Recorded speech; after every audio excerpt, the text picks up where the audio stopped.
You are a pawn, Kirk. Sir, there's a ship heading right for us.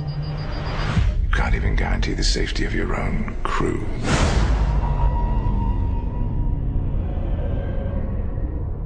Now, shall we begin?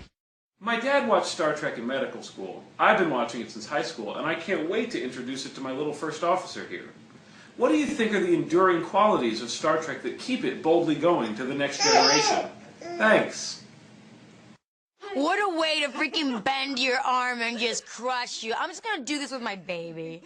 I think it was the positive message that it had at a time when the things that Gene Roddenberry put together on primetime television felt at that time almost inconceivable.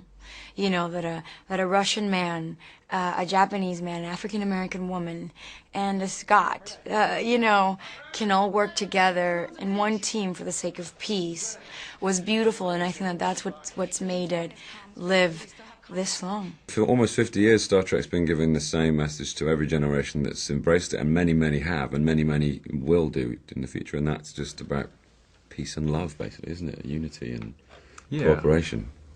I think Star Trek can, you know, offer future generations a view of what the possibility would be like if we all, as a human race, could learn to work together.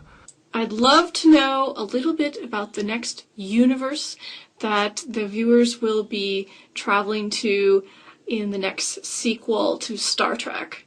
And maybe a little bit about the interesting aliens, and most importantly, live long and prosper. I would say one that's pretty recognisable, in the sense that there's a lot of sort of earthbound jeopardy in this film. I mean, the ship is extraordinary, and we acted on a huge stage, a huge set that was the Enterprise. I mean, a beautiful bit of construction. So there's a lot of that. There's a lot of space. But there's also an awful lot that happens both in London and San Francisco.